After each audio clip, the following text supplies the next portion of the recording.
నమస్తే, welcome to NCN news. నేను సంధ్య. బులెటిన్లో ముందుగా హెడ్లైన్స్ చూద్దాం. ఎల్నినో పరిస్థితుల్లో వీలైనంత వరకు ఆరుతడి పంటల సాగు చేపట్టాలి. జిల్లా కలెక్టర్ కీర్తి చేకూరి. రాజమహేంద్రవరంలోని స్థానిక కలెక్టరేట్ పీజీఆర్ఎస్ హాల్లో జిల్లా కలెక్టర్ కీర్తి చేకూరి అధ్యక్షతన తూర్పు గోదావరి జిల్లా ప్రత్యేక సాగునీటి సలహా మండలి సమావేశం నిర్వహించారు. ఈ సందర్భంగా జిల్లా కలెక్టర్ కీర్తి మాట్లాడుతూ ప్రస్తుత ఎల్నినో పరిస్థితుల్లో ఎదురవుతున్న నీటి ఎద్దడి ఉన్న ప్రాంతాల్లో వీలైనంత వరకు ఆరుతడి పంటల సాగు చేపట్టాలని జిల్లా కలెక్టర్ రైతుల్ని కోరారు. అలాగే తక్కువ నీటి వినియోగంతో పంటలు సాగు చేసే విధానాలపై రైతులకు అవగాహన కల్పించాలని వ్యవసాయ శాఖ అధికారులను ఆదేశించారు. గత కొద్ది రోజులుగా ఎగువ రాష్ట్రాల్లో కురుస్తున్న వర్షాల వల్ల గోదావరిలోకి ఇన్ఫ్లోస్ తరలి వచ్చే సూచన ఉందని, రానున్న 10 రోజుల పాటు లిఫ్ట్ల కింద ఉన్న 22 చెరువులన్నింటినీ పూర్తి స్థాయికి నింపాలని, వాటి కింద శివారు భూములకు కూడా నీటి ఎద్దడి లేకుండా చర్యలు చేపట్టాలని కలెక్టర్ కీర్తి ఇరిగేషన్ అధికారులను ఆదేశించారు. ప్రతికూల వాతావరణ పరిస్థితుల వల్ల రైతులు నష్టపోకుండా జిల్లాలో పంట రుణాలు తీసుకున్న రైతులు, తీసుకొని రైతులు అందరూ తప్పనిసరిగా క్రాప్ ఇన్సూరెన్స్ ప్రీమియం చెల్లించి బీమా రక్షణ పొందేలా ఎల్డీఎం వ్యవసాయ అధికారులు వచ్చే 15 రోజుల పాటు ప్రత్యేక డ్రైవ్ చేపట్టాలని ఆదేశించారు. ఈ సమావేశంలో Mandapeta MLA Vegulla Jogeswararao, Anaparthi MLA Nallamilli Ramakrishnareddy, Polavaram left canal SEB Yesubabu, head work CE Srinivas, LDM DV Prasad, PD micro irrigation A Durgesh, సహకార అధికారి ఎంవి వెంకటరమణ తదితరులు పాల్గొన్నారు. రైన్ ఫెడ్ ట్యాంక్స్ ఒక కాన్ఫిడెన్స్ ఏంటంటే మేడం, ఖరీఫ్ వరకు బోర్స్ ప్రాబ్లం లేదు, రబీ ప్రాబ్లం రావడం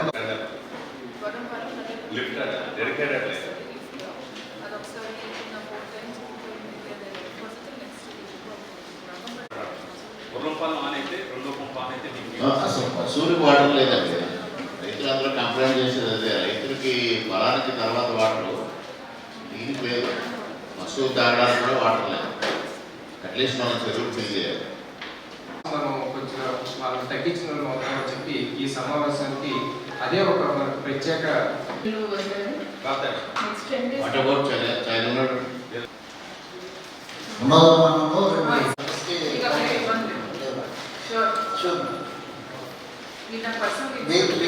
మనకి గోదావరిలోనే డైరెక్ట్గా రాజేస్తున్నాం. సిబిడబ్ల్యూఎస్కి ఇచ్చేదైతే మా విజ్ఞప్తి ఏంటంటే ఎస్ఎస్ ట్యాంక్స్ ఎక్కడెక్కడైతే ఉన్నాయో అవన్నీ కూడా టైం టు టైం ఫుల్ ఫ్లెడ్జ్డ్గా 100%. ఈ సంవత్సరం ఎల్నినో ప్రభావం వల్ల మనకి వర్షాలు తక్కువ పడ్డము, అదేవిధంగా వర్షాలు లేట్గా పడ్డము, ఇలాంటి సమస్యలు మనకి వాతావరణపరమైన సమస్యలు ఉన్నాయి. దీనివల్ల రైతులకి వేసిన పంట దిగుబడి దగ్గర కానీ లేదంటే దిగుబడి ఇబ్బందులు వచ్చే అవకాశం ఉంటుంది. రైతులందరినీ కూడా నా ద్వారా ఒక రిక్వెస్ట్, పంట బీమా, మన క్రాప్ ఇన్సూరెన్స్ ఏదైతే ఉందో క్రాప్ ఇన్సూరెన్స్ మనకి ప్యాడీ రైతులందరికీ కూడా ఆగస్ట్ 15th వరకు మనకి టైం ఉంది. అదేవిధంగా బనానా రైతులకి, మినుము రైతులందరికీ కూడా రేపటి వరకు టైం ఉంది.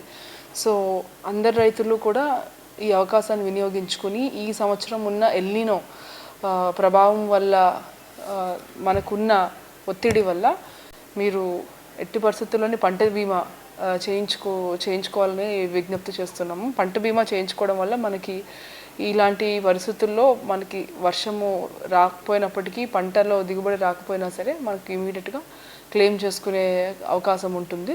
సో మన ఈ తూర్పుగోదావరి జిల్లాలో పంట బీమాకు సంబంధించి 570 రూపాయలు మనము రైతులు కట్టాల్సి వస్తుంది. ఆ పంట బీమా కూడా మనకి ప్రతి సొసైటీలోని కూడా మన రైతులు వెళ్ళి అమౌంట్ పే చేసి పంట బీమా కట్టుకునే అవకాశం ఉంది. అదేవిధంగా ప్రతి కామన్ సర్వీస్ సెంటర్లో కూడా పంట బీమా ఇన్సూరెన్స్ పే చేసే అవకాశం ఉంది.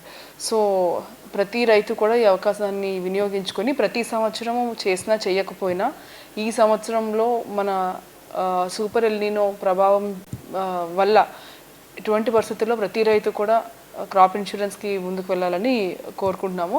దీనికే మన జిల్లాలో తహసీల్దార్, అదేవిధంగా అగ్రికల్చర్ వ్యవస్థ అండ్ ఇరిగేషన్ ముగ్గురు కలిసి మీటింగ్స్ కూడా పెట్టుకోవడం జరుగుతుంది. ప్రత్యేకంగా రాజానగరం, కోరుకొండ, సీతానగరం, గోకవరం, రంగంపేట, అదేవిధంగా గోపాలపురం, నల్లజర్ల, తర్వాత తాళ్లపూడి, సో ఈ మండలాలకి, దేవరపల్లి, ఈ మండలాలకి సంబంధించి వాటర్ స్ట్రెస్ ఎక్కువ ఉంటుంది. ఎందుకంటే ఈ మండలాలు ఎక్కువ వర్షాధారం మీద ఉంటాయి. వర్షం మనకి పడకపోతే ఇక్కడ రైతులకి ఇబ్బందులు ఉంటాయి. ఈ రైతులు మరీ ముఖ్యంగా కంపల్సరీగా క్రాప్ ఇన్సూరెన్స్ చేసుకుని ఈ నెక్స్ట్ 10-15 డేస్లో ఇది ఉపయోగించుకుని ప్రతి రైతు కూడా చేసుకోవాల్సిందిగా కోరుకుంటున్నాను.